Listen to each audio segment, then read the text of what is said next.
O livro de Ezequiel, capítulos 40 a 48, trata de um templo. Mas que templo é esse? Para quando esse templo será construído? Que implicações esse texto tem para a Igreja do Senhor?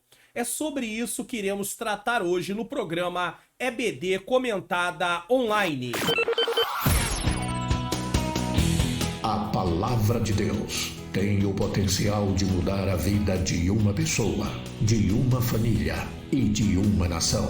Vai começar agora mais uma aula de Escola Bíblica Dominical com o pastor Mário Luna. A paz do Senhor, sejam bem-vindos a mais um EBD Comentado Online. Eu sou o pastor Mário Luna, é com alegria e satisfação que eu recebo você aqui mais uma vez. Se você está chegando pela primeira vez, você é muito bem-vindo. Não vá embora, fique conosco, pois nós temos lições importantes para aprendermos hoje. Continuamos aí no nosso quarto trimestre, tá? De 2022, a justiça divina, a preparação do povo de Deus para os últimos dias no livro de Ezequiel. E hoje a lição é a lição de número 11. 11/12 de 2022. A visão do templo e o milênio. E nesse dia nós comemoramos o Dia da Bíblia. Quando eu vi essa comemoração, me lembrei dessa comemoração, me lembrei também de uma lição que nós tratamos no nosso primeiro trimestre de 2022 sobre a supremacia das Escrituras. Você que é professor, você pode abrir aí a sua revista, mais ou menos na página 42, que vai estar tratando sobre o tema a Bíblia como um guia para a vida e falar pelo menos 3 coisas sobre a Bíblia, caso você queira fazer, porque essa lição de hoje é uma lição que precisa de tempo, então nós não temos como gastar muito tempo falando da Bíblia. Tivemos um trimestre inteiro tratando do assunto da Bíblia, apesar que estamos tratando de Bíblia aqui também, mas de um tema específico. Então a primeira coisa que eu quero falar, né, nessa revista, quem estudou, tá, é do primeiro trimestre de 2022, quem tem as lições de professor, a revista de professor, página 42, primeiro lugar, a Bíblia é um alicerce. Jesus diz que aquele que ouve a sua palavra e pratica é semelhante ao homem que edificou a sua casa sobre a rocha. Cristo, a palavra viva, Cristo, a palavra escrita. Em segundo lugar, a palavra de Deus é luz. A Bíblia diz no Salmo 105, Salmo 119, versículo 105, lâmpada para os meus pés é a tua palavra e luz para o meu caminho. E em terceiro lugar, a palavra de Deus é imutável. Com tantas verdades aí sendo consideradas relativas, a palavra de Deus é absoluta. Não existe meio termo. Não existe verdade para um e para o outro não ser verdade. A Bíblia é a palavra de Deus, inerrante, infalível e imutável. Então eu não podia deixar de fazer essa abertura aqui falando pelo menos desses 3 aspectos da Bíblia. A Bíblia como um alicerce, a Bíblia é luz e a Bíblia, ela é imutável. Não esqueça disso, em nome do Senhor Jesus Cristo. Vamos fazer uma oração? Senhor Deus e Pai, eu quero te agradecer por mais essa oportunidade de estar aqui no programa EBD Comentado Online. Peço ao Senhor que o Senhor ilumine a minha mente, nos dê uma boa aula mais uma vez aqui, Senhor. Apesar de todas as coisas, apesar das lutas que cada pessoa atravessa, momentos difíceis, mas que o Senhor possa nos ajudar. Visita cada professor, visita cada aluno, toma suas classes também, toma cada inscrito do canal, toma cada membro que apoia o Ministério de Ensino aqui, que o Senhor possa abençoar grandemente cada vida, Senhor. Eu te peço que haja cura, transformação, libertação, pessoas que estão precisando, Senhor, de uma solução, pessoas às vezes que deixam aí um pedido falando que precisam, Senhor, de um socorro do Senhor. Socorre essas vidas, Senhor. Nos socorre, nos ajude e nos dê uma boa aula em nome de Jesus. Bom, eu tô um pouquinho resfriado quando eu tô gravando esta aula. Ela vai ao ar no dia 25, tá? Dia 25 de novembro, tá? Só para você saber.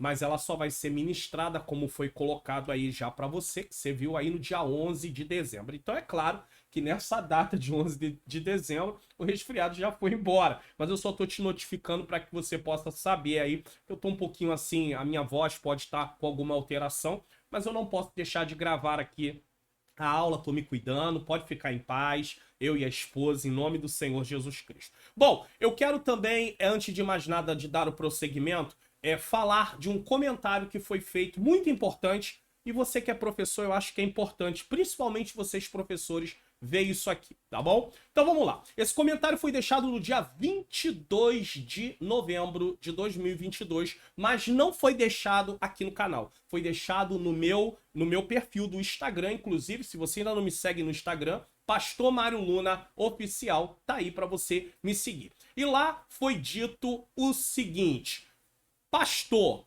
a paz do Senhor Jesus, tá? Faltou aqui o a paz do Senhor, mas pastor, a paz do Senhor Jesus. Escreva em nome do meu esposo. Quem tá escrevendo aqui é a esposa do pastor Paulo Roberto, nesse caso. E ela relata que ele perdeu a visão desde 2012 por glaucoma. E eles são da cidade aqui do Rio de Janeiro, tá? Eles moram em Queimados, Rio de Janeiro. E através dos seus vídeos, ela relatando de estudos da EBD e o Expondo as Escrituras, ele tem estudado e assim dá aulas na igreja aonde congregamos. Louvamos ao Senhor pela sua vida e seu ministério, no qual tem nos ajudado muito. Deus lhe abençoe.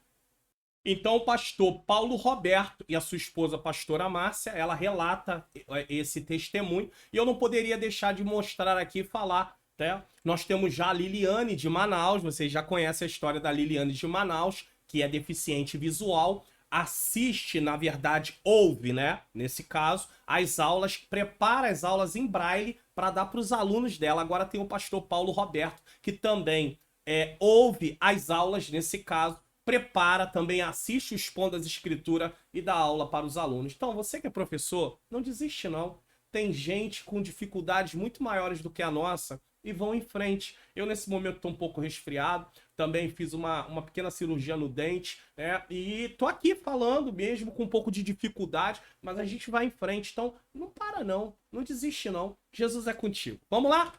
Texto áureo, tá? E, desde já, eu quero agradecer ao nosso pastor Paulo Roberto e a nossa pastora Márcia, que deixaram esse testemunho aí gratificante. Texto áureo: e clamavam uns para os outros, dizendo: Santo, Santo, Santo é o Senhor dos exércitos. Toda a terra está cheia da sua glória. Isaías capítulo 6, versículo 3.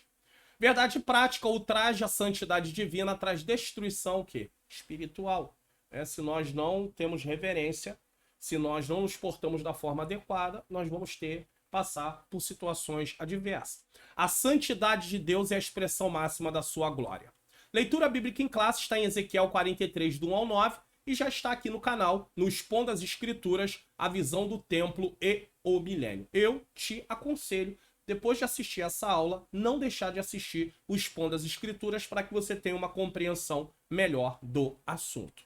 Objetivos da lição: primeiro, mostrar a revelação de Ezequiel após a restauração. Segundo, identificar o templo do milênio. Terceiro, relacionar o templo do milênio com a santidade e a glória de Deus. Então você vai prestar atenção que a intenção dessa aula não é dar detalhes sobre o templo e nem sobre o milênio, mas mostrar como esse templo e como esse templo se relaciona com a santidade e a glória de Deus. A palavra-chave é santidade. Então nós temos como objetivo mostrar que Deus, ele é o quê? Santo. E se nós queremos nos relacionar com Deus santo, precisamos viver em santificação. Uma palavra para os professores: a lição de hoje não tem como objetivo detalhar os aspectos do templo, mais uma vez, e do milênio, e sim focar na manifestação da glória de Deus no período do milênio, que foi perdida por causa do pecado do povo. Então, precisamos estudar essa lição, frisando que a manifestação da glória de Deus exige santidade, é o que eu falei, e que o pecado afasta a glória de Deus.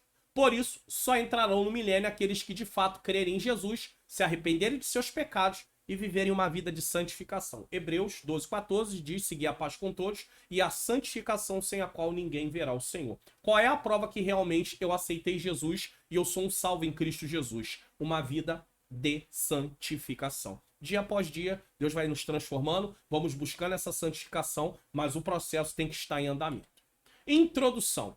Depois das visões e dos diversos discursos contra o templo e contra a cidade de Jerusalém em Ezequiel, os oráculos, né, as profecias, a palavra divina, substitui ameaças e castigo por bênçãos futuras. Então, sai de foco o juízo, a cobrança, e Deus agora vai falar de algo que ele vai fazer no futuro. Então, para trazer o quê? Esperança para o seu povo.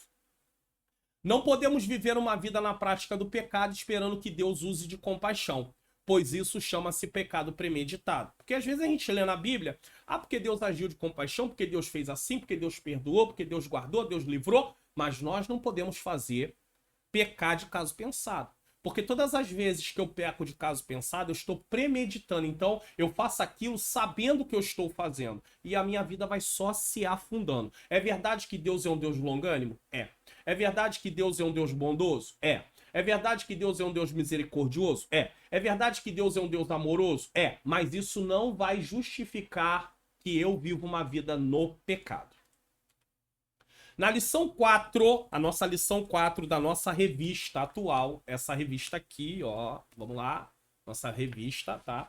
Lição 4 tratamos de quando se vai a glória de Deus, tá?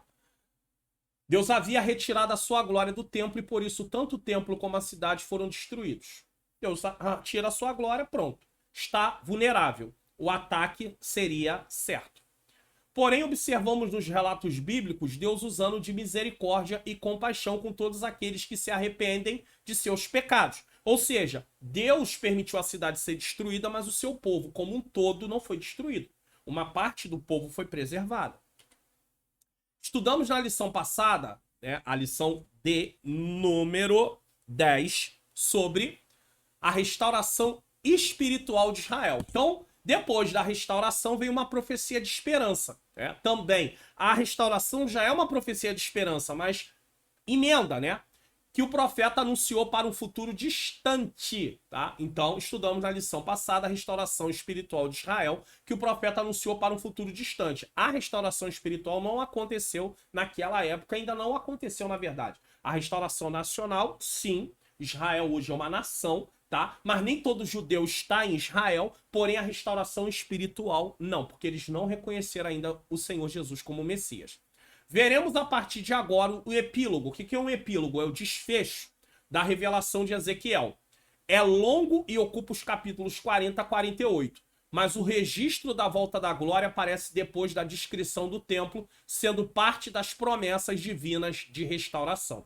Então preste atenção. É longo, capítulo 40 a 48, mas o registro da volta da glória de Deus aparece depois da descrição do templo. Então vem uma descrição como o templo vai ser e depois aparece que a glória volta. A glória que se foi, a glória vai voltar, tá? Então faz parte das promessas de Deus de restauração. Deus já havia falado sobre a restauração, sobre o Vale dos Ossos Secos, mostrando ali o que faria, Deus usando o profeta. E agora fala também da glória voltando. A glória que se foi, ela vai voltar. Tópico 1. Sobre o que vem depois da restauração. Então, depois que o povo de Israel, né, teve a restauração nacional e aguarda-se a restauração espiritual, tá? Então, essa questão do templo, a glória voltar, só vem depois da restauração espiritual. Só depois. Então, Israel vai precisar reconhecer Jesus como Messias. Na nossa escatologia, existem algumas linhas escatológicas, mas na escatologia, na nossa linha escatológica, nós assembleanos acreditamos que Jesus vem buscar a sua igreja arrebatamento de modo invisível, tá? A igreja será o rapto, né? Será levada. Os que estiverem mortos ressuscitarão e os que estiverem vivos serão transformados e nos encontraremos nos ares com o Senhor, tá? Aí entra o período da tribulação. Passado o período da tribulação, 7 anos, não é o assunto dessa lição. Não vou adentrar sobre isso. Durante esse trimestre teve alguma aula que eu tive que falar sobre isso, mas eu não posso adentrar, porque esse não é o assunto. Aí no final da tribulação, Israel estará em aperto, e nós já estudamos aí, falamos alguma coisa sobre Armagedon, falamos sobre Gog e Magog. Vocês estão mais ou menos alinhados. Se não estão alinhados é porque perderam alguma lição, e eu aconselho, volta, porque precisamos estudar a lição para podermos ter um entendimento. Muito bem, aí Jesus aparece, porque eles vão clamar, e é nesse momento, depois de tudo que for feito ali, aí começa-se o milênio. A gente vai explicar isso aqui, tá bom? Essa parte da revelação de Ezequiel segue o mesmo padrão da sua experiência no início da sua vocação, que ocupa todo o capítulo 1, tá? A linguagem é a mesma da visão do capítulo 8. Então, nós vemos semelhança. Capítulo 1, capítulo 8, quando o profeta foi levado em espírito para Jerusalém e para o templo. A visão do capítulo 8 estudamos na lição 3. Tá? Com isso, percebemos como é importante estudar as lições na sequência. Acabei de falar isso, né? Para obtermos entendimento dos temas tratados em cada lição. É impossível uma compreensão correta dos assuntos tratados na Bíblia quando fazemos leituras aleatórias. Então, eu sei que tem gente que tem o hábito, inclusive fala, Senhor, fala comigo, eu preciso de uma palavra. Aí abre a Bíblia hoje num lugar. Aí daqui a pouco, no outro dia, a mesma coisa. Abre em outro lugar. Irmãos, eu não estou aqui para dizer que Deus não pode falar conosco se nós abrirmos a Bíblia. Tá? Eu não estou falando isso. Porém, dificilmente eu vou ter compreensão do texto se eu sou pessoa que abro Bíblia para poder ver Deus falar comigo, aleatoriamente. Eu preciso fazer um estudo sequencial. Porque quando eu faço um estudo sequencial e observo realmente o que o texto diz, eu começo a perceber que tem coisas que eu gostaria de aplicar na minha vida do meu jeito, que o texto não cabe. Não dá para aplicar aquilo do jeito que eu quero. Então, por quê? Porque eu estou entendendo o texto como um todo. Se você vai ver um filme, você tem que ver ele todo, para você entender a história como um todo. Quem acompanha aí seriados, acompanha programações, seja elas quais forem, ele precisa do todo. Se ele não tiver o todo, é claro, tem seriados que tem capítulos e cada um em si tá fechado. Mas eu digo, tem coisa que não dá, você precisa acompanhar o todo. A mesma coisa é a Bíblia. Não tem como. Uma hora você lê Mateus, um pedacinho, outra hora você lê Lucas, outra hora... Ah, pastor, mas aí não é a palavra de Deus. É, mas acontece que a palavra de Deus não foi dada pra gente estudar ela. É ler ela sim. Nós temos que meditar progressivamente para aprendermos, entendermos. Você vai ler o Evangelho de João, você tem que entender, por exemplo, coisas básicas. Já que é o dia da Bíblia, vamos lá. Já que é o dia da Bíblia, propício eu falar sobre isso. Coisas básicas. Quem escreveu o Evangelho? João. Para quem ele escreveu? Segundo os teólogos, para a igreja de modo geral. Por que ele escreveu? Tá entendendo? Qual era o contexto da época quando ele escreveu? Então você vai ter todas essas perguntas para poder responder, para no final de contas você entender, poxa, o Evangelho de João trata desse assunto principal, foi escrito para a igreja, com esse tema, o assunto principal é esse aqui, e tudo vai se desenvolvendo a partir do assunto principal. Por exemplo, Mateus. Mateus escreve para quem? Para os judeus. A linguagem de Mateus tem muita coisa do Antigo Testamento, porque ele está escrevendo para quem? Para judeus. Os judeus entenderiam muito bem aquilo. Mas quando nós hoje estudamos o livro de Mateus, o Evangelho de Mateus, nós temos que fazer algumas pesquisas. Nós temos que buscar algum significado de coisas. Nós temos que voltar no Antigo Testamento para ver como funcionava determinadas coisas para poder entender. Então, qual é a proposta de Mateus? Mostrar que Jesus é o Messias. Qual é a proposta de João? Provar que Jesus é o Filho de Deus. Você está entendendo? Então, a partir do momento que você entende que Mateus propõe mostrar que Jesus é o Messias, tudo vem se desenrolando a partir disso. Lembra quando a mulher cananeia, ela diz, filho de Davi, tenha misericórdia de mim? Mesmo ela sendo uma estrangeira, Mateus coloca ela no seu evangelho e os judeus tinham... Eles não gostavam, né? Eles não se davam, eles não tinham nenhuma convívio com gentios, mas Mateus coloca. Por quê? Porque ela reconhece aquilo que os judeus, muitos deles não reconheceram, Jesus como Messias. Quando a mulher diz filho de Davi, ela está reconhecendo Jesus como Messias. Por isso ela está lá. Então quando você entende o porquê daquele evangelho, qual é o assunto, por que ele foi escrito, quando você começa a entender isso, você começa a compreender mais os detalhes, e aí sim. Mas se você abre um versículo hoje, um versículo amanhã, você vai fazendo aplicações aleatórias, às vezes pode falar coisas que o texto não está dizendo. Então tenha compromisso de estudar como um todo. A mesma coisa é a revista da escola dominical. Se são 13 lições sequenciais, eu estudo a primeira, não estudo a segunda, a terceira, a quarta, a quinta, eu vou estudar a sexta. Quer entender? Não vou entender, porque vai faltar os assuntos anteriores, tá bom? Estudar o livro de Ezequiel na sequência dos acontecimentos, nesse trimestre, nos dá clareza do que trata o livro. E deve nos motivar a estudarmos com mais dedicação a palavra de Deus. O livro de Ezequiel é um livro difícil de compreensão. Quem estudou as 13 lições pelo menos terá uma base inicial para poder falar desse livro, baseado no que foi estudado. Então, quando começar vamos colocar aqui, o que seria um atalaia de Deus? Você tem como responder se você estudou? É um vigia, um sentinela, é alguém que Deus colocou para alertar o povo. Tá? Por que o livro de Ezequiel fala de vir o fim? Porque o povo tá pecando, o povo não se arrepende. Tá entendendo? Então, cada lição você tem como fazer um resumo pequeno. Na verdade, o resumo já é pequeno, né? Você tem como fazer um resumo dos acontecimentos. Por quê? Você estudou. 1. A porta oriental do templo. Os capítulos 40 a 42 descreve o complexo do templo com suas áreas, espaço e dimensões. Mas só no capítulo 43, de 1 a 12, que a glória de Deus aparece. Então eu volto a dizer, a aula hoje aqui não tem a intenção de descrever os compartimentos do templo. Ah, pastor, mas eu queria uma aula mais profunda. Uma aula que o senhor fosse lá na profundidade, fosse mistério. Se é mistério, acabou. Mistério é algo que está oculto, então não adianta. É um termo no meio pentecostal que a gente fala, é mistério. Se é mistério, é oculto, então não serve para nada. O que é mistério? Deus revela os mistérios, está na sua palavra. O que nos interessa está na palavra. Só que a aula de hoje não propõe falar de detalhes do templo. A aula de hoje propõe mostrar que a glória de Deus volta para esse templo. E é justamente por isso que nós vamos falar. Nós estamos falando do templo, só por isso, porque a glória volta para o templo, tá? Da onde havia saído. E volta em que época? No milênio. Então por isso estamos falando do milênio, mas não vamos tratar do assunto de milênio aqui também.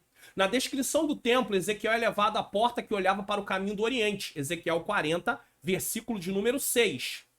E eu dou alguma informação a mais no Expondo as Escrituras. Então você assista esse vídeo para você poder compreender, tá bom? Quando se refere ao retorno da glória de Deus, o profeta volta a falar dessa mesma porta. Então, ele havia falado sobre a questão da glória ter saído, tá? Aí Ezequiel é levado à porta que olha para o caminho do Oriente, 40, versículo 6. Quando se refere ao retorno da glória de Deus, o profeta volta a falar dessa mesma porta.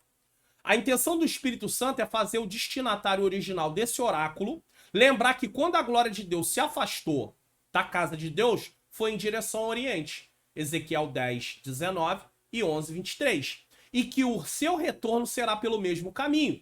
Então você vê que Deus está falando para um povo, mas o cumprimento virá séculos depois, que ainda não veio. Desse retorno da glória nesse novo templo, que vai ser na época do milênio. Mas há uma promessa. Então, o povo teria que esperar. Deus é fiel. A sua palavra não cai por terra. Durante todo esse trimestre, nós estamos batendo na tecla que Deus, quando fala, ele cumpre. O que não se cumpre é quando eu falo, quando é o desejo do meu coração, aí não se cumpre. Eu posso ter uma vontade em relação a você, mas é a minha vontade. Agora, quando é a vontade de Deus, tudo que Deus disse se cumpriu ou se cumprirá. Quando o primeiro casal, preste atenção nisso aqui, isso aqui é interessantíssimo. Quando o primeiro casal pecou, eles foram sentenciados a deixar o paraíso. Lá estava inclusive a árvore da vida. Entendeu? O casal peca, estão sentenciados a deixar o paraíso porque Deus tinha dito, se comer vai morrer. Então Deus tira, Deus não tem comunhão com alguém no pecado. Havia um plano, mas Deus tira logo o casal daquele ambiente que eles não tinham condição de conviver devido ao que eles haviam feito. Então eles são tirados, preste atenção, tá? Lá nesse lugar estava a árvore da vida.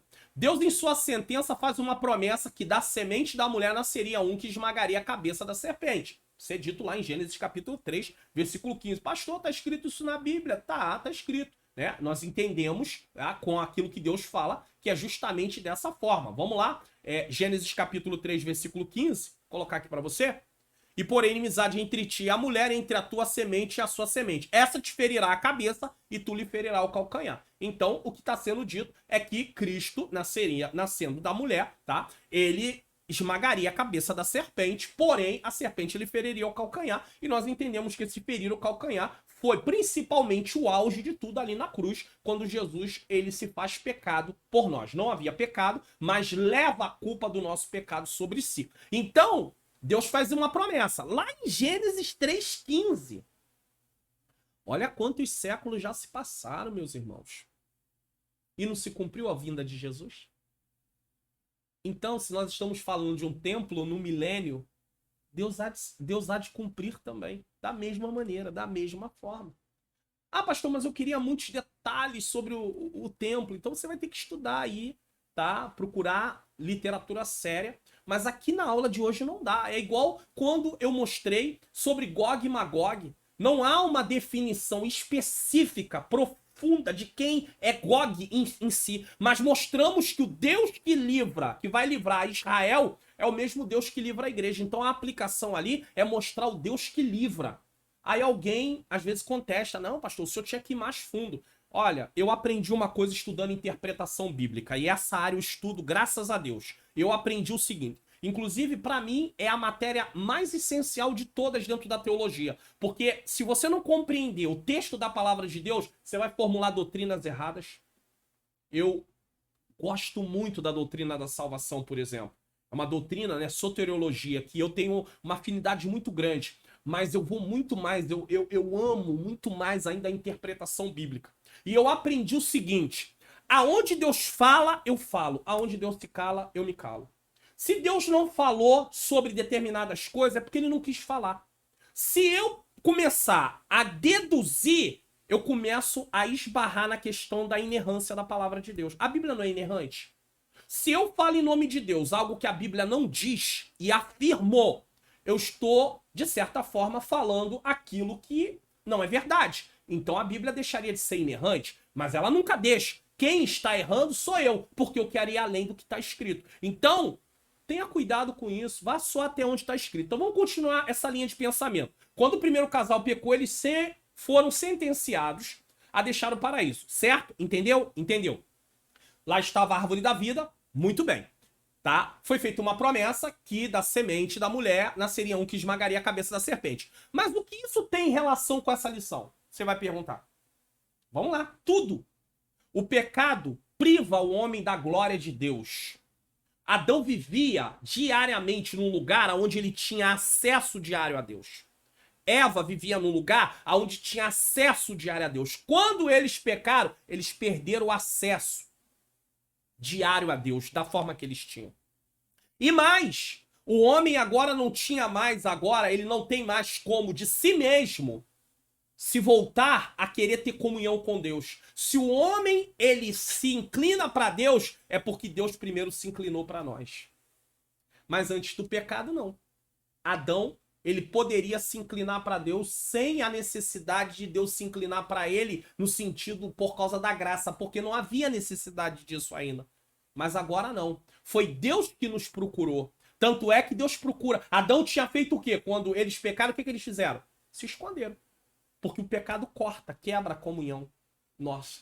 Quantas pessoas, quando você vai falar de Jesus, falar para eles sobre até aceitar Jesus, eles falam assim, ah não, hoje não, eu preciso de mais tempo porque eu tenho que me preparar. Por quê? Porque eles se sentem envergonhados e eles se sentem indignos de aceitar Jesus por causa da vida que eles levam ou por causa de coisas que eles não querem abrir mão. Quando, na verdade, o Senhor recebe eles da forma que eles estão. Apenas precisam se arrepender de todo o coração e crer no Senhor Jesus.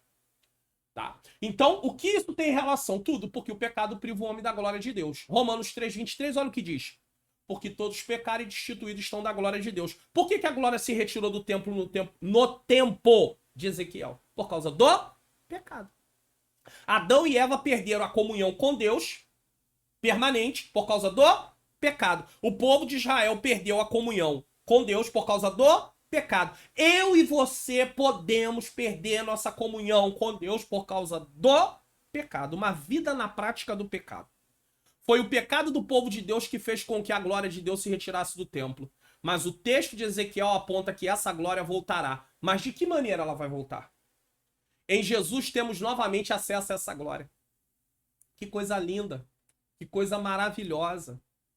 A glória que se foi, ela volta em Cristo Jesus. Os planos de Deus não podem ser frustrados. Lá no Éden, quando Adão e Eva foram expulsos do jardim, poderiam pensar, e agora? É o nosso fim. Presta atenção nisso aqui, ó. O ser humano pode até se abster da glória de Deus por causa de uma vida na prática do pecado. mas essa glória está disponível para os que creem e se arrependem de seus pecados. É claro que é um vislumbre da glória em Cristo, tá? Nós temos esse vislumbre. A glória total, é claro que vai ser lá, quando estivermos no corpo glorificado, mas nós já temos acesso a essa glória em Cristo. Olha aqui, ó.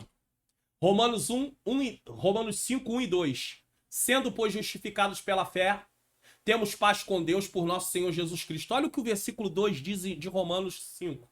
Pelo qual também temos entrada pela fé a esta graça, na qual estamos firmes e nos gloriamos na esperança do quê? Da glória de Deus. Um dia estaremos para sempre. Lembra que Romanos 3, 23 disse: todos pecaram e destituídos estão da glória de Deus?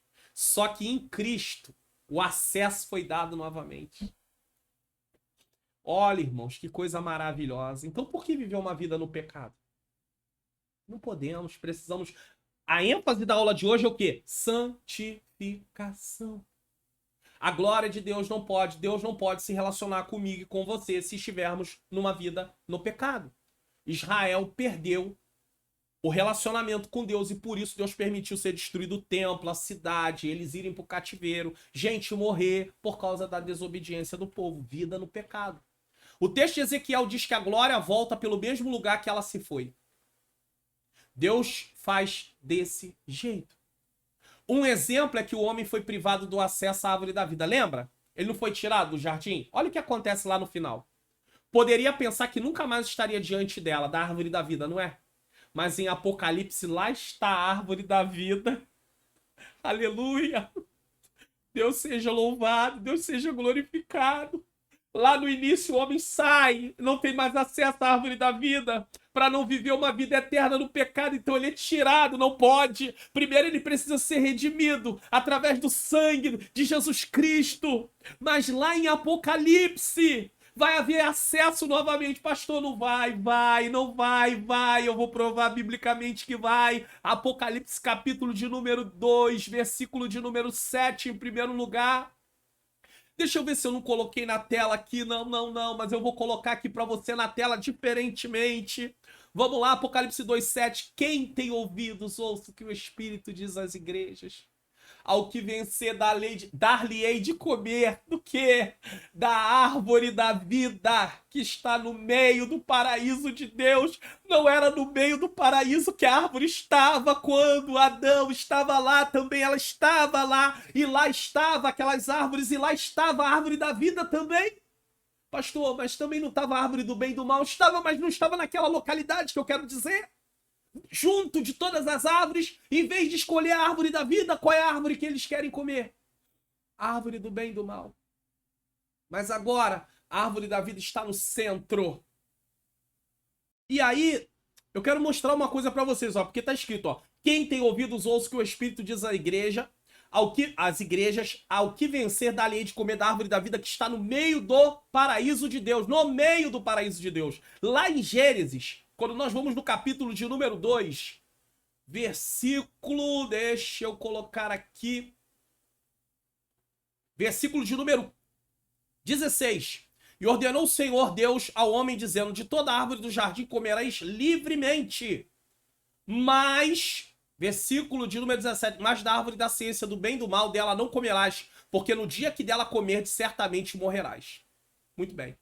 Aqui é dito que não poderia comer, porque ia morrer. Não está falando do local em si dentro do jardim da árvore. Mas, no capítulo 3, Eva, ela vai dizer o seguinte, no versículo de número 3, tá? Capítulo 3, versículo 1, versículo 2. Disse a mulher à serpente, do fruto das árvores do jardim comeremos, mas do fruto da árvore que está no meio do jardim. É Eva dizendo. Disse Deus, não comereis dele, nem tocareis, para que não morrais. Então, Deus lá em Apocalipse, bota a árvore da vida centralizada e mostra. Ela tá aqui, ó. Aquilo que vocês perderam a oportunidade lá, por causa de Cristo Jesus, agora vocês têm a mesma oportunidade. Mas vamos mais. Apocalipse capítulo 22, versículo de número 4, versículo 2 e 14. Eu tenho que ler. Apocalipse 22, versículo de número 2. Vamos colocar aqui na tela para você. No meio da sua praça e de uma e de outra banda do rio está a árvore da vida, que produz 12 frutos, dando seu fruto de mês em mês, e as folhas da árvore são para a saúde das nações. Versículo 14. Bem-aventurado aqueles que lavam suas vestiduras no sangue do Cordeiro, para que tenham direito à árvore da vida e possam entrar na cidade pelas portas. Deus é ou não é magnífico, incrível, poderoso, santo? Aquilo que o homem perdeu tem um projeto todo especial. Dentro do propósito de Deus tem a promessa, mas aí tem o processo. A humanidade passando por um processo por causa da questão do pecado.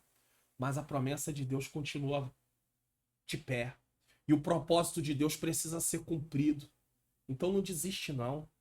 Tem árvore da vida, tem glória de Deus no final. A glória na sua totalidade.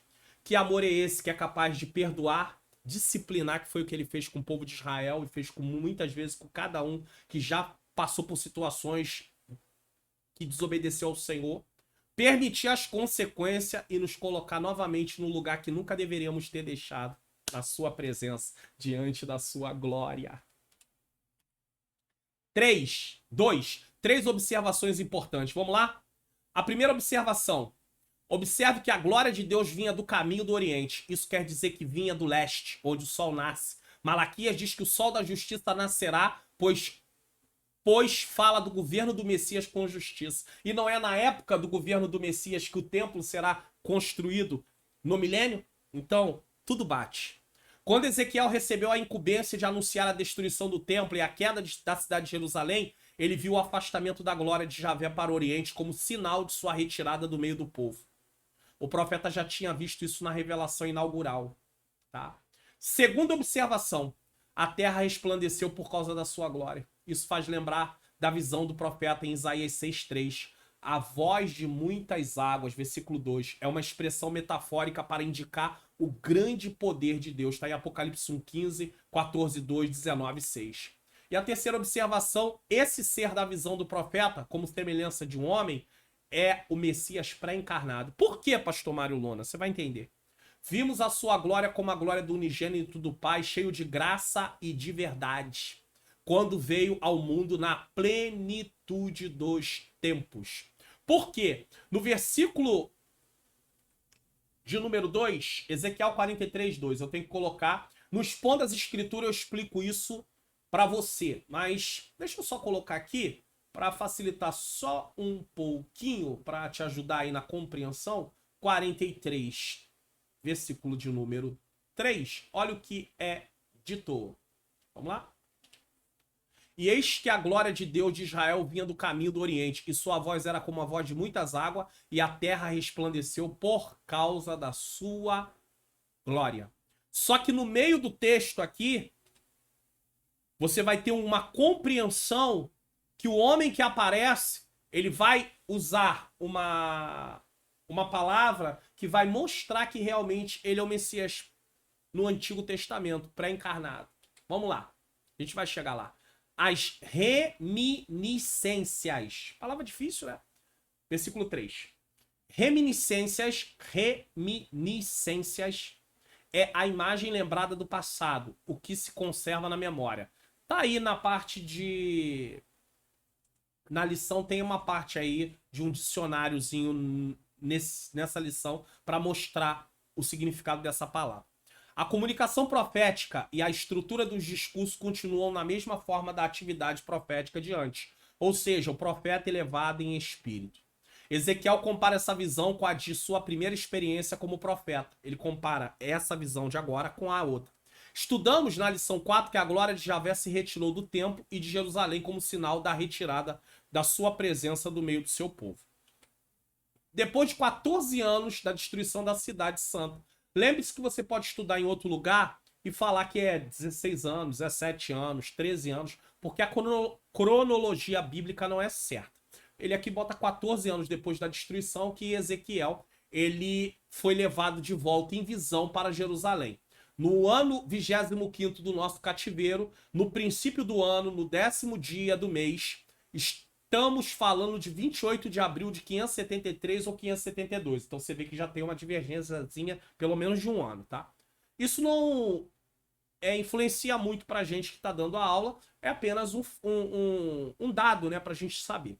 Essa revelação é escatológica desse templo. Não é para o contexto histórico em que vivia o profeta, que a glória de Deus não voltou naquela época. A glória de Deus se afastou do templo de Ezequiel, no templo de Ezequiel, no tempo de Ezequiel. O templo e a cidade foram destruídos, mas seu retorno, como visto na visão do capítulo 43, está ligado ao futuro. Tudo isso aponta para o tempo do milênio, onde o nosso Senhor Jesus governará, a sua glória será vista em toda a terra. Então, quando Jesus veio em carne, foi vista a glória dele, a pessoa, mas ele não estava em glória, estava na sua humanidade, mas nós estávamos ali, quem estava, né, naquela época, presenciando a glória de Deus se manifestando por meio da humanidade de Cristo. Só que no milênio, nós vamos ver o Cristo glorificado e vamos ter acesso à sua glória. Sinopse do tópico 1, a glória do Senhor entra pelo caminho da porta cuja face está para o oriente. Do mesmo jeito que saiu, voltou. Bom, você quer baixar os PDFs desse vídeo ou de outros vídeos gratuitamente? É só você seguir os passos que vai ser dito aqui, ou você pode fazer isso de uma outra forma, colaborando, contribuindo ou semeando no meu ministério de ensino.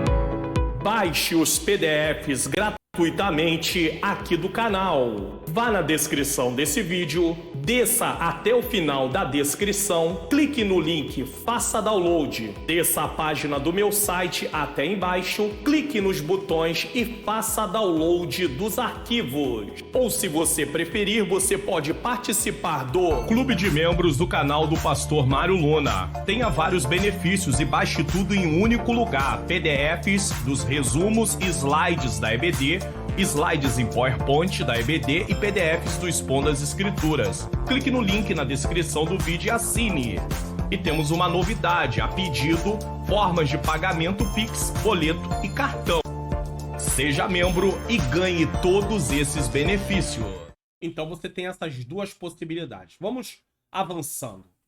Tópico 2, o templo do milênio. Há um contraste entre o que o profeta viu quando foi levado em visão ao templo de Jerusalém e o que ele vê nessa última visão. Ezequiel não foi o único profeta a mencionar a referida casa. Isso está em Isaías 2, do 2 ao 5, Joel 3, 18. Mas é o único a descrever o complexo do templo com abundância de detalhes. Então ele fala como o templo vai ser. As medidas precisas do templo, com o projeto de seus pátios, colunas, galerias, cômodos, câmaras, portas, ornamentos e vasos, além das instruções promenorizadas quanto ao serviço sacerdotal, demonstram que o texto trata de um templo real. Por quê? Porque há pessoas que acham que esse templo não é real, é figurado. Agora, por que Deus daria tantos detalhes para uma coisa figurada? Deus não se comporta assim quando nós vamos estudar as escrituras. Quando Deus dá ali toda a medida do tabernáculo, como tudo deveria ser feito, mostra para Moisés o modelo que ele viu, né? E fala, faz igualzinho esse modelo. A arca também, do jeitinho que Deus quis que fosse feito. Então, nós acreditamos num templo literal e não figurado. O trecho de Ezequiel 43, 10 e 11 foi escrito para aqueles judeus que viverão, futuro, ao tempo da restauração final, ao tempo do cumprimento da profecia, para que eles construam o templo conforme as instruções ali contidas. Aqui tem uma informação interessante. Veja que Ezequiel está profetizando para um povo, mas o cumprimento, para uma geração, mas o cumprimento da profecia de Ezequiel vai se cumprir em outra geração, mas do mesmo povo. Porque está se falando de quem? Dos judeus. Então Deus, alguém pode dizer, poxa, mas Deus fez promessa para o povo e não se cumpriu na época daquele povo, da época daquela geração? Não. Muitas vezes você vai ver Deus fazendo promessas e não se cumpre na época daquela geração. A carta aos Hebreus, capítulo 11, vai falar que inclusive muitos dos antigos tiveram ali a sua fé, não abandonaram a sua fé, mas não viram o cumprimento da promessa. Deus prometeu uma terra, faria uma grande multidão de Abraão. Abraão não viu isso se cumprir, mas Deus cumpriu. Não era para o tempo de Abraão. O que importava era quem estava prometendo, porque fiel é o que prometeu. Existem casos que Deus até usa pessoas para falar sobre salvar alguém da família de alguém, e aquela pessoa, de repente, próximo da sua partida, diz: Deus não cumpriu. Mas às vezes você está esperando o cumprimento para aquele tempo, mas Deus vai cumprir mais à frente. E aí, quando a pessoa parte, quem ficou, vê e fala assim: meu Deus, não é que Deus salvou mesmo aquela pessoa? Ah, mas quem partiu não viu. Mas quem foi que disse que Deus tem que fazer coisas para a gente ver? Como se fôssemos nós que atestasse aquilo que Deus faz. O que Deus faz é para a glória dele. Então muitos homens do Antigo Testamento e mulheres não viram o cumprimento das promessas de Deus, porque não era para o tempo deles. Mas eles não podiam abrir mão da fé, porque eles faziam parte do propósito de Deus. Então não abra mão do propósito de Deus, não abra mão da sua fé, não. Porque você faz parte dentro desse propósito, tá? O que é o milênio? É só uma definição, tá? Segundo nossa visão escatológica, é o reino com duração de 1000 anos a ser instaurado na terra pelo Senhor Jesus logo após o término da grande tribulação. Apocalipse 20, versículo 4 a 6. Trata-se de um reino literal, não é figurado. Nós não acreditamos no reino figurado. Ah, pastor, tô assistindo essa lição, mas eu acredito que seja figurado. Nós não vamos entrar em questão. De maneira nenhuma, tá? Porque nós acreditamos que seja literal. Lá, nós vamos saber. Aí nós vamos ver como vai ser. Não adianta ficar discutindo agora, porque não vamos chegar a lugar nenhum. Trata-se de um reino literal cujo principal objetivo é a exaltação de Jesus como Messias de Israel e o soberano de todas as nações. 1. O templo diferente. Que templo é esse? Não aparece neles peças e utensílios próprios do tabernáculo e do templo de Salomão. Então, nesse templo de Ezequiel, muitas coisas que tinham no tabernáculo e no templo de Salomão não vão ter. Podemos enumerar alguns, como a Arca da Aliança, não terá. O altar de ouro do incenso, não terá. O candelabro ou castiçal, a mesa dos pães da propiciação, também não terá. Comparado com o que se conhece da casa de Deus em Jerusalém e do tabernáculo, pode-se dizer que é um templo atípico. O que é isso? Diferente. Visto que o tabernáculo e o templo, com toda a sua estrutura de funcionamento, rituais, peças e sacerdotes, apontavam para Cristo e tudo isso se cumpriu nele. Hebreus 9, 11 e 12. Por essa razão, não haverá necessidade desses rituais no milênio. Então, essas coisas que se cumpriram em Cristo, não há necessidade. Mas tem uma coisinha que intriga muitas pessoas. Daqui a pouco a gente chega lá. Isso quer dizer que tudo que havia no tabernáculo e no templo em Jerusalém serviam para um propósito durante um tempo determinado. Serviu para um propósito durante um tempo determinado, mas chegou o momento de não estar mais ali. A Arca da Aliança, por exemplo, apontava para a presença de Deus, mas não haverá no templo do milênio a necessidade da representação da presença de Deus, pois o próprio Deus lá estará. Para que vai se representar a presença de Deus se o próprio Deus estará lá? Aleluia! Da mesma forma, não haverá necessidade da mesa dos pães da proposição, que apontava para Jesus como o pão vivo que desceu do céu, pois ele mesmo governará no milênio. Para que precisa da mesa dos pães da proposição? Para quê? Então, o próprio Cristo simbolizava o próprio Cristo, e ele estará lá.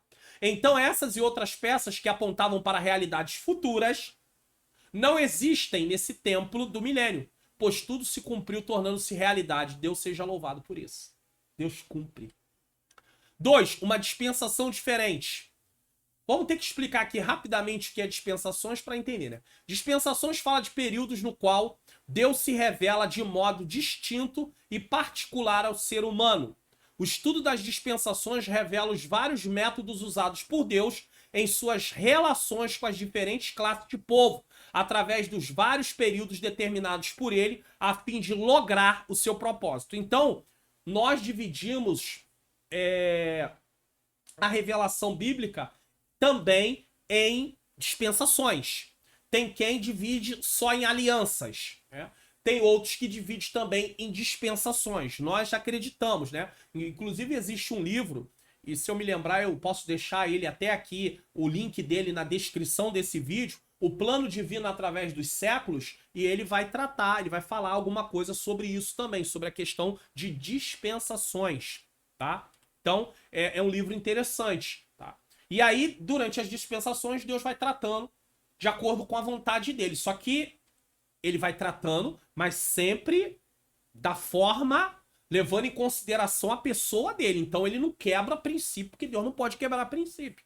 Então, por exemplo, Deus mudou de forma de trabalhar, mas isso não quebrou nada. Ele continua trabalhando da mesma maneira, mas agindo de forma diferente, tá? Dessa forma, podemos dividir a revelação bíblica de Gênesis e Apocalipse em 7 dispensações: inocência, consciência, governo humano, ou seja, a primeira organização de sociedade, patriarcal, ou da família, a lei, a graça e o milênio. Em qual que será, é dividido aqui, tá? Que será o governo divino? A pergunta é, em que dispensação estamos agora? Graça. Então podemos dividir a revelação bíblica em 7 dispensações. Podemos dividir a revelação bíblica também em X alianças. E também podemos dividir a revelação bíblica de Gênesis e Apocalipse em 4 pilares. Primeiro pilar, criação. Segundo pilar, queda. Terceiro pilar, redenção. E quarto pilar, consumação. Então, dá para fazer isso para estudarmos de uma forma melhor. Não temos tempo aqui para explicar cada dispensação, mas as mencionei para entendermos que o milênio se encaixa, para entendermos onde o milênio se encaixa, pois é a última dispensação citada. O milênio é a última, tá? Agora vamos entender o porquê o milênio é uma dispensação diferente. Então, uma vez que eu expliquei tudo isso, para entender, porque senão eu ia falar assim, por que dispensação diferente? Se eu não explico isso aqui, primeiro ia ficar pensando, o que é uma dispensação? Por que uma dispensação diferente? Então, o milênio é uma dispensação, é uma das dispensações, e ele é uma dispensação diferente. Mas ele é literal. E por que ele é literal? Porque ele realmente vai acontecer. A lei não aconteceu? A graça não aconteceu? A dispensação do milênio também acontecerá. 1000 anos. O último bloco do livro de Ezequiel, capítulos 40 a 48, foca no novo templo. A nova forma de adoração a Deus, tá aí os versículos. E a partilha da terra santa entre as tribos de Israel. Tudo isso aponta para o milênio, o reinado de Cristo de 1000 anos, anunciado pelos profetas. Uma coisa interessante, que eu não tenho tempo aqui, não adianta, que eu não vou responder sobre isso, mesmo que entrar em algum comentário, pastor, porque não é assunto. Mas uma coisa interessante que nós aprendemos, é que no milênio vai entrar gente com corpo glorificado, a igreja lá estará, mas vai entrar gente também com corpo normal, físico, carne e sangue, normal. Porque ainda não chegou o fim, não é a eternidade ainda. Então, durante o governo de Cristo de 1000 anos, vai entrar gente com corpo físico, normal. E é justamente os judeus. E parte de alguém que reconheceu Cristo, passou pela tribulação, não é o propósito de Deus eu pensar assim, não, se eu não for agora, eu vou depois. Não pensa assim, não. Se tá difícil agora, imagine o depois. Até porque eu nem sei. Nós não sabemos se estaremos vivos até o momento da tribulação. Então não pode pensar dessa forma de maneira nenhuma. Mas uma coisa interessante é que vai haver pessoas com corpo glorificado e vai haver pessoas com corpo físico, normalmente. E Cristo vai governar para todos esses. Então, querendo ou não, os judeus... Guarde isso aqui. Porque não vem as dispensações? Querendo ou não, os judeus que estiverem vivos naquela época, que não forem mortos durante a tribulação, que estiverem vivos, terão Cristo como rei ainda no corpo físico. Para quê? Para se cumprir a vontade de Deus deles reconhecer o Senhor Jesus Cristo como Senhor, ainda no corpo físico. Porque eles rejeitaram quando Jesus veio em carne. E eles agora vão reconhecer Jesus no corpo glorificado. Jesus, eles estarão no corpo físico, mas vão reconhecer Jesus no corpo glorificado. Então eles vão ter que reconhecer a realeza de Cristo.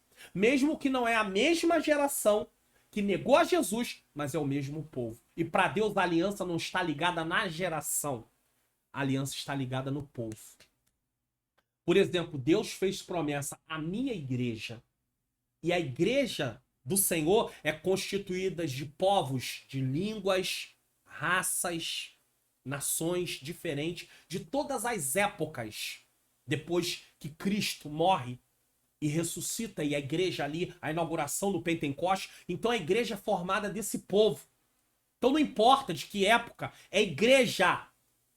Então tem gente de épocas que pararam, desanimaram, mas tem pessoas que perseveraram e já partiram. E estão esperando o quê? Aquele grande dia. Então é interessante falar sobre isso aqui, sobre essa questão da entrada no milênio. Ah, pastor, eu queria aprender mais sobre isso. Teríamos que estudar mais especificamente. Tem gente que gosta dessas coisas assim, mas não é o assunto de hoje. Há muitas interpretações, e é aqui que é o problema, sobre o templo de Ezequiel. É extremamente difícil separar o literal do simbólico. O que está descrito que é literal e o que está descrito que é simbólico. Por isso, não tentaremos fazer tal coisa nessa lição. Tem alguém que quer que eu faça? Não farei. Se o comentarista da lição não fez... Ah, pastor, mas tem que fazer. Não vou fazer. Não vou fazer porque se comentaristas teólogos não chegam a um acordo, se eu tentar, eu vou novamente me esbarrar com o que eu acho. E eu estou falando da palavra de Deus. Então, eu como estudei e estudo interpretação bíblica, tenho a seguinte regra para mim. Onde a Bíblia fala, eu falo. Onde a Bíblia se cala, eu me calo. Se não tem se não temos uma definição precisa, nós não vamos entrar nisso. Aí você vai falar assim, ah, mas, vamos lá. Sabemos que esse é o templo do milênio. Mas como Jesus já foi sacrificado por nós, seria necessário sacrifício de animais? Porque vai se falar algo sobre isso. Essa pergunta será explicada mais à frente. Então não se preocupe em responder isso agora não. O incenso representa as nossas orações. O castiçal tipificava Cristo como a luz do mundo. A era messiânica será marcada pela presença real e literal de Cristo. Então não precisa de castiçal, não precisa de incenso nesse caso. Apocalipse 20, versículo 1 a 5, para podermos compreender melhor, diz: E vi descer do céu um anjo que tinha a chave do abismo e uma grande cadeia na sua mão. E ele prendeu o dragão, a antiga serpente, que é o diabo, Satanás, e amarrou por quantos anos? 1000 anos. Quando estudamos essa parte, vamos ver que Satanás ele é preso. Tem pessoas, inclusive, que acham que Satanás está preso agora. Não está. Está aqui, ó, muito claro. Tá muito claro. Regiões celestiais. Paulo fala sobre isso em Efésios capítulo 6. Mas nós não vamos entrar em debate. Tem gente que, o diabo tá... Não, ele não tá atuando.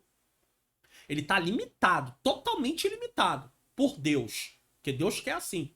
Na tribulação, ele vai ter ali vai ser intensificado ainda a permissão do seu poder. Mas ele está aí, tá? Fazendo o que pode para poder tirar as pessoas da presença de Deus e cegá-las para que elas não venham se encontrar com Cristo, tá? 3. E lançou no abismo, e ali o encerrou, e pôs o selo sobre ele, para que mais não engane as nações até que 1000 anos se acabem. Aí vai haver o governo perfeito de Cristo. E depois importa que seja solto por um pouco de tempo. Aí você vai falar assim, pra que soltar o diabo depois que esteve preso por 1000 anos? É porque durante o milênio vai nascer pessoas. Lembra que eu falei que vai haver pessoas que vão entrar com corpo físico? Então vai haver pessoas. A vida será mais prolongada. As pessoas vão ter mais tempo de vida durante o milênio. E aí eles terão a oportunidade, tá? Eles terão a oportunidade de estarem diante do inimigo no sentido de serem tentados. Durante o milênio já vai haver quem vai se rebeliar contra Cristo no sentido de não querer obedecer. Mas Jesus não vai tolerar nenhuma desobediência. Então ele vai exterminar logo para início de conversa. Por isso, como é que Jesus exterminaria alguém? Como é que Jesus traria juízo sobre alguém se todos entrassem no milênio com o corpo glorificado? Não teria mais o pecado, porque a glorificação arranca o pecado. Nós não temos... O corpo glorificado é ausência, não tem mais o pecado na nossa natureza. Então isso prova que vai entrar no milênio pessoas com corpo físico. Mesmo do governo lindo de Cristo, governo maravilhoso, governo perfeito, vai haver ainda quem não será tolerado. Só que quando o diabo for solto, vai ter gente que vai atrás do diabo. Então isso prova que a natureza humana ela é tendente ao mal de qualquer maneira. Mesmo com o diabo preso, ainda vai ter gente que quer se levantar. E aí, cai-se por terra aquela questão de dizer o diabo, sim, ele tá ali para poder seduzir, para poder enganar, ele tá ali para influenciar, mas ele usa a nossa natureza, que é tendente a tudo isso. 5. Mas os outros mortos não reviverão até que os 1000 anos se acabaram. Esta é a primeira ressurreição. Então lembra que vai haver uma ressurreição no sentido ali quando Jesus voltar para a igreja ser arrebatada? Os que morrerem em Cristo ressuscitarão? Só que no final da tribulação, quando Jesus for implantar o milênio, aqueles que morreram durante a tribulação vão em Cristo, vão ressuscitar para entrar no milênio. Certo? Mas os que morreram durante todas as épocas, incluindo o período da tribulação também, sem reconhecer Cristo e sem ter nenhuma aliança com Deus, no Antigo Testamento também, esses só vão levantar no juízo final. Por isso eu disse, não dá para explicar sobre isso na lição de hoje. Mas já que entrou esse texto, eu tenho que falar alguma coisinha. 3. Um ritual diferente. E, inclusive, aconselho você, professor, se não quiser entrar nisso, tá? Ler o texto só e seguir em frente, pode ficar em paz, porque não é o assunto. Mas eu precisei dar uma pinceladinha aqui, né? Sem a Arca da Aliança, preste atenção, um ritual diferente. Sem a Arca da Aliança, naqueles dias, diz o Senhor, nunca mais se dirá a Arca do Concerto do Senhor. Nem lhes virá o coração, nem dela se lembrarão, nem a visitarão. Isso não se fará mais. Está em Jeremias 3,16. Olha quem está profetizando isso. Jeremias 3,16. Ela não aparece no templo de Ezequiel e nem mesmo no templo de Zorobabel. Não tem Arca da Aliança, não tinha no templo de Zorobabel. No templo de Herodes, quando reformou, não tinha. Ela aparece pela última vez na Bíblia no reinado de Josias, segundo Crônicas 35:3. Depois disso, a arca desapareceu completamente da história. A Arca da Aliança era símbolo da presença de Deus, Êxodo 25:22, Levítico 16:2, e foi confeccionada pelos israelitas por ordem de Deus durante a peregrinação no deserto. Foi Deus quem mandou confeccionar a arca para mostrar simbolicamente a sua presença. 4. Como explicar os sacrifícios no milênio? É aqui que está a questão. Os sacrifícios não apontavam para Jesus? Jesus não morreu na cruz do Calvário como o único sacrifício que não precisa mais se repetir? Por que o texto de Ezequiel fala de sacrifício? Vamos lá? O ponto mais crucial da visão de Ezequiel é a descrição dos sacrifícios. 43, do 18 ao 27. No sistema levítico, visto que o Senhor Jesus já cumpriu toda a lei, tornando sem efeito a eficácia do modelo mosaico. Então, para que sacrifício no milênio? Nesse templo. Tem aí vários textos, tá? Jesus cumpriu tudo isso. O apóstolo Paulo usa uma metafórica linguagem do sistema de sacrifício do Antigo Testamento para o culto e o serviço cristão. Então, ele usa a parte figurada para mostrar, né, o serviço cristão em Romanos 12, do 1 ao 2, 1 Coríntios 9, 13, 14, Filipenses 4, 18. Mas existem diversas explicações para os sacrifícios no milênio em Ezequiel. Existem. Uma delas é a principal, considera o sacrifício como literal. Diz que vai haver sacrifícios de animais mesmo. Calma, calma. Como memória do sacrifício de Cristo. Então, para relembrar aquilo que Cristo fez. É uma das colocações, das explicações, tá bom? Assim como a ceia do Senhor será celebrada no reino de meu Pai. Ou seja, a Santa Ceia, ela não aponta para a morte, para a volta de Cristo, anunciar até que ele venha. Só que é falado que vai haver uma ceia também, lá no reino, quando estivermos para sempre. Então, para que uma ceia, nesse caso, se o propósito da ceia já foi... Então Deus tem formas de trabalhar que fogem à nossa compreensão. Nós somos limitados, a cabeça não consegue acompanhar, irmãos. Tá? Cuidado, senão a gente começa a ficar louco, maluco. Tá aí escrito, ó. Assim como a ceia do Senhor será celebrada no reino de meu Pai. Mateus 26, 29. Ou no reino de Deus. Pastor, isso não tá na Bíblia, não. Não! Ah, então vamos pra Bíblia. Eu gosto de mostrar aqui na tela, porque aí fica mais fácil. Mateus 26, 29. Porque alguém vai falar assim, não tá na Bíblia. Não tá na Bíblia. Como não tá na Bíblia? Vamos lá. Mateus 26, 29.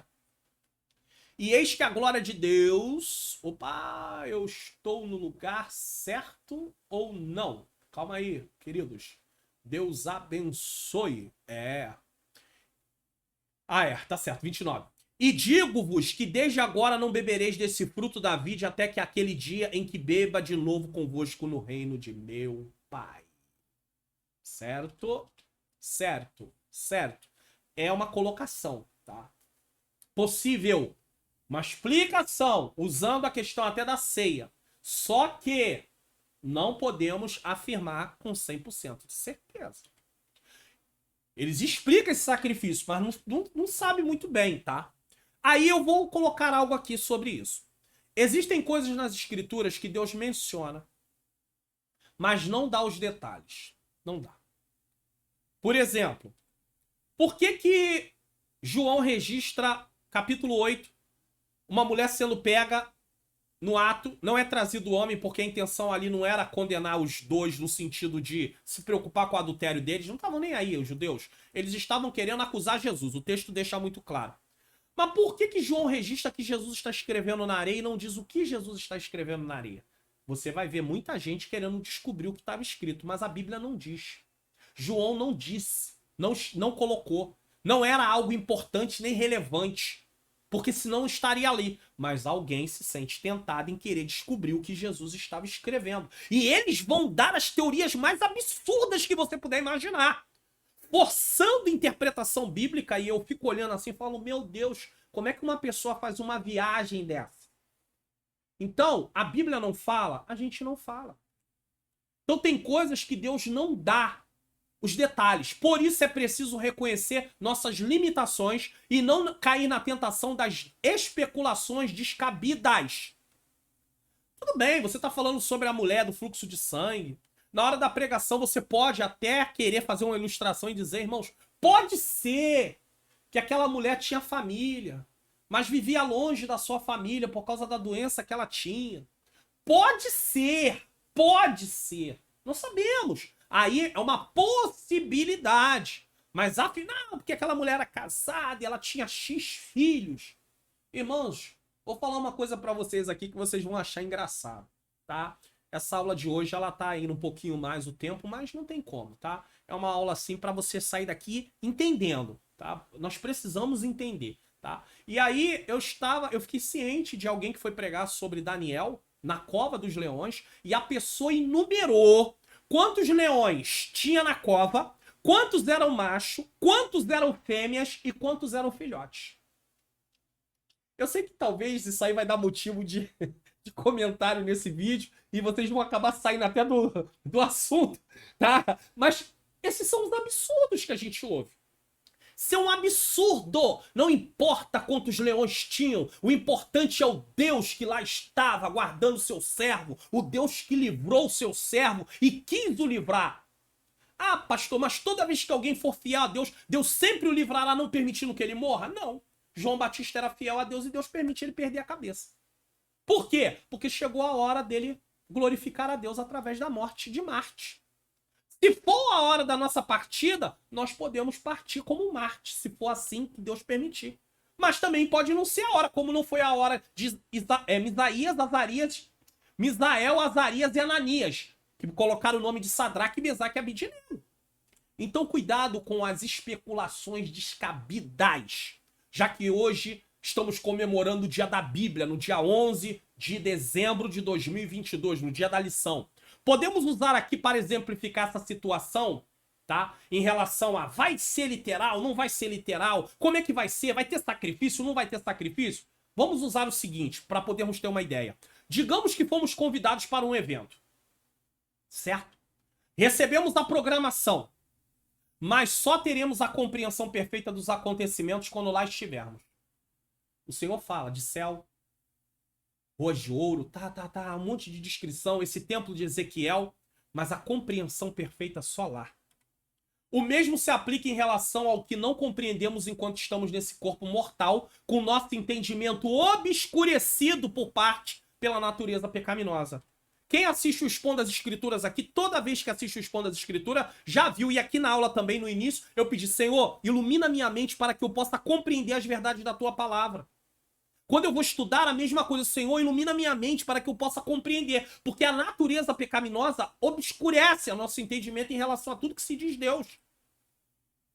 Então, nós temos que ter cuidado. Então, o ponto principal não é explicar os sacrifícios no milênio, e sim saber que iremos estar lá.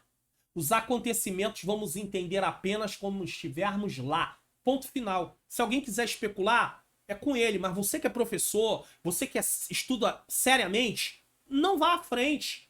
Porque vai ser especulação. Paulo, inclusive, fala para Timóteo, não fica batendo boca com quem fica aí, com essas listas longas de genealogia. Isso não vai levar a lugar nenhum.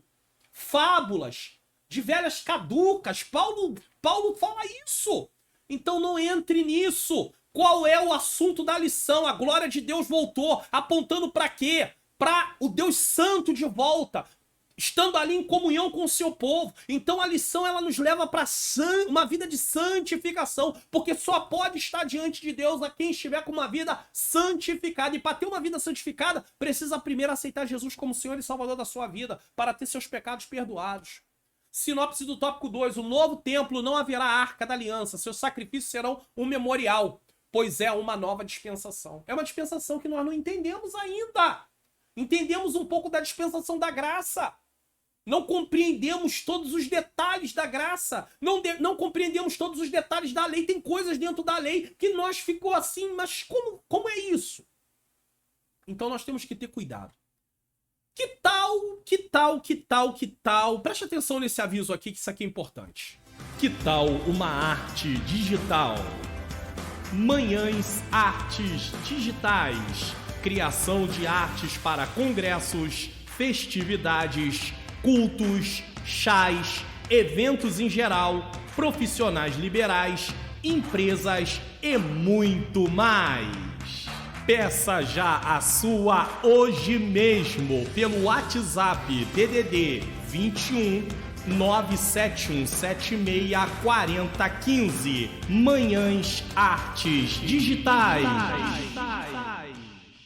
Então, se você deseja contratar uma arte, fique à vontade. Vamos lá? Tópico 3, a santidade e a glória. Queridos, eu propus aqui no canal diminuir o máximo que eu posso o tempo de aula, mas tem aulas que não dá para fazer isso, porque se eu não explicar a aula bem, o professor que está assistindo, ou o aluno que está assistindo, ou a pessoa que está assistindo aqui no canal, ela não vai ter uma compreensão. Imagine quem vai dar a aula, como é que ele vai ficar. Então precisa gastar tempo para a pessoa compreender, ainda que ela não use tudo que aqui está na sua aula, tá? Santidade e glória. 1. A glória de Deus volta ao templo. Versículo 5, que eu estou explicando bem aqui no Expondo das Escrituras. Não deixe de assistir no final. Aqui percebemos duas realidades bem diferentes. Na primeira, a glória de Deus vai do templo. O Espírito Santo levou Ezequiel para o átrio interior do templo, como havia feito anteriormente. Ezequiel 8, do 1 ao 3. Vimos isso na lição 4, já falamos. Mas nessa ocasião, a situação do templo e dos seus adoradores era de completa apostasia com práticas abomináveis. Estavam pecando, inclusive dentro do recinto sagrado. Porém, no templo do milênio, a glória retorna. Dessa vez, o profeta viu que a glória do Senhor encheu o templo. Como aconteceu com Moisés na dedicação do tabernáculo a Deus, e como o rei Salomão na inauguração, do templo, consagrando a Deus. O retorno da glória de Javé significa a volta da presença de Deus no meio do seu povo. Deus não pode se manifestar aonde existe pecado. Hoje, nós somos o templo do Senhor. Então, a nossa comunhão com Deus depende de uma vida de obediência, uma vida de santificação. Senão, nós não temos como nos relacionar com Deus como Ele quer. Tem muitas pessoas que Deus tem um chamado, tem obra para realizar, mas ele acaba se deixando levar por uma vida no pecado, praticando coisas que não deve, e as coisas não acontecem na vida dessa pessoa. Então vamos nos voltar para Deus. Vamos entender que ter a presença de Deus é um privilégio dado pela sua própria graça. Nem eu, nem você merece que o Espírito de Deus more dentro de nós, aqueles que já aceitaram Jesus. Se você ainda não aceitou Jesus, está assistindo essa aula aqui, levanta sua mão para Cristo, aceita Jesus como Senhor e Salvador da sua vida. Procure uma igreja evangélica mais próxima da sua casa. Fale com o pastor que você aceitou Jesus num programa EBD comentado online ou num programa da internet. Pergunte a ele o que você deve fazer e ele vai te orientar. Em nome de Jesus. A volta da sua glória acontece em um momento que Cristo reinará por 1000 anos. Tá entendendo? E nenhuma impiedade será tolerada, viu? Não tem piedade. Se fizer, castigo, acabou. A presença de Deus não habita no meio de iniquidade. Na verdade, a santidade de Deus é capaz de matar pessoas que se coloquem diante dele na prática do pecado. Por que as pessoas não poderiam entrar dentro do templo, na parte do santo, e muito menos no santo dos santos? Morreria. O sumo sacerdote entrava uma única vez no ano, no dia da expiação. Uma única vez no ano, no santo dos santos. Então imagine, a santidade de Deus consome. Isaías sabia muito bem disso e por isso exclamou. Isaías 6, capítulo 6, versículo 5. Então disse eu, ai de mim que vou perecendo, porque sou um homem de lábios impuros e habito no meio de um povo de impuros lábios. E os meus olhos viram o rei, o Senhor dos exércitos. Ele falou, viu a glória de Deus. É claro que ele não vê Deus numa definição perfeita. Nem Moisés viu, né? Inclusive Deus disse, homem nenhum me viu e continuou vivo. Então, ele, nesse caso, vê o Senhor passando, né? E ele vai fechando com a mão assim para poder, Moisés não vê e ele vê só pelas costas, segundo o texto. Então Isaías falou, ai de mim, eu vou morrer. A santidade de Deus é algo que pode matar. 2, a identidade do guia celestial. Aí você vai dizer assim, pastor, então por que o Espírito Santo agora habita na gente? E é possível ele habitar? É porque quando Deus olha para mim e para você, ele vê o sangue que foi derramado sobre a cruz do Calvário e que alcançou a nossa vida. E é por isso que nós podemos nos relacionar com ele, porque temos paz com Deus por causa do que Jesus fez. É Romanos 5:1. É simples, tá? 2, a identidade do guia celestial. É aqui, tá? Que nós falamos lá mais na frente sobre o homem que aparece. Quem é esse homem? Aí a gente falou que é o Cristo pré-encarnado ali, no caso, no Antigo Testamento ainda. Aqui explica, ó. Na visão, Ezequiel viu no interior do templo um personagem, diz o profeta, um homem que se pôs junto a mim. Pelas características, tudo indica se tratar do anjo do Senhor, que é o próprio Javé, pois ele fala em primeira pessoa. Olha como é que ele fala. Este é o lugar do meu trono. O anjo não tem trono. E o lugar das plantas dos meus pés, onde habitarei no meio dos filhos de Israel para sempre. Os da casa de Israel não contaminarão mais o meu nome santo. Então isso aqui não é anjo. Aqui é o próprio Cristo pré-encarnado. Uma aparição, uma teofania ou uma cristofania, como se chama na teologia. Como na revelação Moisés no Sinai, a manifestação do anjo do Senhor. Como na revelação a Moisés no Sinai, a manifestação do anjo do Senhor. Pastor, quando é que eu sei que no Antigo Testamento um anjo era o anjo do Senhor no sentido de ser uma pré-encarnação de Cristo? Quando esse anjo aceita adoração. Há textos que o anjo aceita ser adorado. Então ali sim. Lembra? Josué pergunta, tu é um de nós ou é contra nós? Eu sou o príncipe do exército do Senhor e acabei de chegar. Aí ele se curva e ele aceita adoração. Miguel não aceita adoração, Gabriel não aceita adoração, nenhum outro anjo aceita adoração. Quando é aceito a adoração, ali é uma pré-encarnação de Cristo, mesmo no Antigo Testamento. Chamamos de teofania, melhor falando, ou cristofania. 3, santidade para sempre, 8 e 9. Nesse templo, santidade para sempre. Nesse lugar, santidade para sempre. Nada imundo vai poder entrar lá. Assim como a idolatria foi erradicada definitivamente no meio do povo de Israel durante o exílio na Babilônia, do mesmo modo, todas as abominações e prostituição desaparecerão do meio do povo. Será o lugar do trono de Deus e da planta dos seus pés. A terra não contém o Senhor. O templo, apenas ali, era um lugar para Deus se manifestar, mas Deus não estava retido àquele lugar. Tá? A santidade de Javé é um dos seus atributos mais solenizados na Escritura. Ele é santo. 1 Samuel 2:2. E no milênio nunca mais estará coisa impura na cidade santa. Isaías 52:1. Isso porque esta é a lei da casa. O cume do monte, todo o seu contorno em redor será santíssimo. Eis que esta é a lei da casa. Ezequiel 43:12. O foco não é a presença divina confinada a um local, mas o santo Deus lá.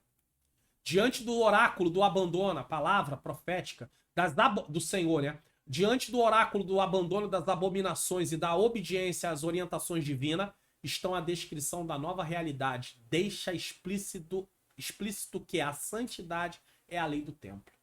Então, se Deus vai se manifestar, a santidade é que governa. Tanto é que a palavra-chave da lição é o quê? Santidade. Sem santificação, para a igreja, ninguém verá o Senhor. Aplicando a carta de Hebreus, ninguém verá o Senhor. Isso não é falado só em Hebreus. Aí tem correspondências, correlatos bíblicos. Pedro vai falar, né? Sede santo porque eu sou santo. E por aí vai. Esse versículo conclui o tema do retorno da glória de Deus e abre para o detalhamento das leis do funcionamento do novo templo que se vem a seguir a partir do versículo 13. Então, começa 40, vai dando descrições do templo. Entre 43 vai falar da volta da glória, a partir do 43 do 1 ao 12, e a partir do 13 vai falar agora sobre as leis de funcionamento do templo. Deus, ele é muito detalhista. Sinopse do tópico 3, e aí a gente não vai tratar de detalhamento, porque a aula não trata disso, tá? A glória e a santidade estarão para sempre no novo templo. Conclusão. O chamado de Ezequiel para o ministério dos profetas aconteceu pela visão da glória de Deus. Deus se manifesta a sua glória. É assim que o livro começa, cuja visão ocupa todo o capítulo 1. Outra vez ele foi levado em visão para Jerusalém, quando testemunhou as abominações do interior do templo, razão pela qual a casa de Deus foi destruída. Então, a visão inicial do chamado de Ezequiel começa com a manifestação da glória. Em determinado momento no livro de Ezequiel, Ezequiel vê a glória ir embora. E no final, Ezequiel vê a glória voltando. O retorno da glória de Deus acontece depois da restauração espiritual de Israel no novo templo, que Deus mostrou a Ezequiel em visão. Então, primeiro, Israel tem que reconhecer Jesus como Messias, para depois a glória de Deus se manifestar. Caso contrário, não tem glória para se manifestar. Então, isso é para um tempo futuro. Não aconteceu no tempo de Ageu, no templo lá, né, de Zorobabel, nada disso. Ageu, Zacarias, Zorobabel, nada disso. Não foi naquele templo, não foi na reforma do templo de Herodes, tá bom? Não foi. É num templo futuro. Encerramos a lição entendendo que o retorno da glória de Deus ao templo é um dos momentos mais áureos do livro de Ezequiel. No livro, a chegada da glória de Deus ao novo templo muda por completo a relação de Deus com o seu povo. Por quê? Porque ele habitará para sempre. Então haverá acesso à glória de Deus para sempre e de uma forma sem restrição. Nós ainda estamos num corpo com natureza pecaminosa, então nós temos restrições, mas lá não haverá restrição. Mas só entrará aqueles que realmente... Aí eu tenho que voltar aqui para encerrar aqui com esse versículo, que é algo assim que às vezes a gente passa por ele e não percebe a grandeza do que está sendo dito aqui, e algo seríssimo que é dito aqui, muito importante. Vou colocar na tela para você, para encerrar. Já que fala de santidade, né? A lição. Glória. Bem-aventurados que lavam as suas vestiduras no sangue do Cordeiro. Quando Deus olha para nós, Deus vê o que Jesus fez. Por isso nós não somos mais culpados.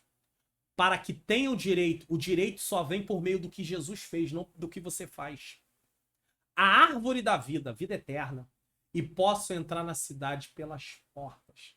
As portas que foram fechadas para Adão e Eva são as portas que serão abertas para aqueles que têm sua vestidura lavada no sangue do Cordeiro e estarão no milênio e depois na eternidade para sempre com Deus. Pai, Filho e Espírito Santo. E aí? Aonde você quer passar a sua eternidade? A glória de Deus vai estar lá. Então, se até aqui você tem vivido uma vida meio lá, meio cá, chegou a hora de pensar em tomar uma posição. Porque o plano de Deus é perfeito. A palavra de Deus se cumpre. E Deus vai cumprir isso. E eu espero saber que você vai estar lá, porque eu também quero estar lá. Em nome de Jesus. Vamos explicar o que iremos estudar. Vamos espiar O que iremos estudar? Eu disse para vocês no início da aula que eu tô um pouco resfriado, com um pouco de dor aqui ainda, tô com... Mas vamos lá. Vamos espiar o que iremos estudar na próxima lição. Lição 12, 18 de dezembro de 2022, imersos no Espírito nos últimos dias. Esse aqui é o 47, lá mesmo, tá bom? E não se esqueça, a visão do templo do milênio. Assista, eu vou deixar no final para vocês, tá? O conteúdo desse vídeo está edificando a sua vida? Então, divulgue o canal, tem tanta gente precisando. Olha quanta gente. Testemunho que eu dei do pastor Paulo Roberto, da pastora Márcia no início, falando sobre o que Deus está fazendo, e ele consegue dar aula da escola dominical mesmo sem visão. Meu Deus! Ouve o Expondo as Escrituras, ouve a aula aqui. Então divulgue o canal, se inscreva, ative o sininho, comente o que você achou. Se ficou até o final, de que lugar do Brasil, deixa o seu like, compartilha. Eu quero até aproveitar para dizer muito obrigado você que tem assistido da região norte, você que tem assistido da região nordeste, da região centro-oeste, da região sudeste, onde eu estou, e da região também sul. O meu abraço a todos vocês. Meu muito obrigado por vocês ficarem aqui junto conosco nas aulas da EBD Comentada Online, no Expondo as Escrituras, que em breve vai mudar o nome. Vai mudar o nome. Vem uma novidade para o próximo trimestre, o programa Expondo as Escrituras, ele vai ter o nome mudado. O que fazemos nele vai continuar do mesmo jeito, mas eu vou mudar o nome porque o Senhor já tinha colocado algo no meu coração no passado, e se vocês verem na capa do meu canal, tem como ver que tem relação com o que vai ser feito, mas em breve eu vou estar anunciando aqui nas aulas ainda sobre o novo nome do programa Expondo as Escrituras, e também aqui no canal você que acompanha a teologia e a vida cristã. Vamos orar? A aula foi um pouquinho mais, mas eu sei. Eu sei que eu tô perdoado. Vamos lá? Senhor Deus e Pai, eu quero te agradecer. Eu quero te agradecer por cada um que assiste essa aula, vai assistir, tem assistido, Senhor, essa aula. Eu quero te agradecer pelos testemunhos maravilhosos, comentários, Senhor, edificantes, comentários que vêm me encorajar, pessoas que disseram que passaram a dar uma aula melhor, Senhor, depois que começaram também a acompanhar o canal, porque já acompanham outros canais. Eu quero te agradecer, Senhor. Eu quero te agradecer porque o propósito desse canal é que as pessoas entendam a tua palavra, para que elas possam praticar, mas também aquelas que têm um chamado, ensinar, e as que não têm um chamado para o ministério do ensino, falar do teu amor no dia a dia, porque isso todo cristão tem que fazer. Eu te peço que o Senhor abençoe a vida de cada professor, não deixa desistir, não deixa parar. Eu te peço que abençoe a vida de cada um aluno também, porque nós somos alunos, eu estou dando aula, mas eu também sou aluno, Senhor. Abençoa suas famílias, vida financeira, saúde. Se tem alguém doente, Senhor, dá saúde. Traz saúde, Senhor. Pessoas que têm colocado alguns problemas no comentário pedindo oração, eu te peço, visita cada um. Eu não tenho tempo para mencionar todos os nomes aqui, Senhor. Mas eu te peço, tu sabe, Senhor, detalhadamente cada pessoa que precisa de solução do problema. Eu entrego a vida de cada um, Senhor. Pai querido, que haja uma boa aula e que haja compreensão para que possamos viver uma vida de santificação para termos relacionamento contigo, em nome de Jesus. Estou deixando aqui para você alguns vídeos que você não deixe de assistir. Que o Senhor abençoe a sua vida, abençoe a sua família. E em breve vamos falar aí sobre o próximo trimestre, já tem alguma coisa em andamento aí. É claro que no dia que você assistir essa aula, já vai estar no canal alguma coisa sobre o próximo trimestre. Mas no dia 25 de novembro, ainda não estou falando sobre isso. Mas em breve eu vou estar falando sobre isso. Agora, no dia da aula, é claro, dessa aula, é claro que já vai ter o assunto sobre o próximo trimestre. Então fique atento. Que Deus abençoe a sua vida, abençoe a sua família. E até o próximo programa EBD Comentado Online, se assim o Senhor nos permitir. Fiquem com Deus.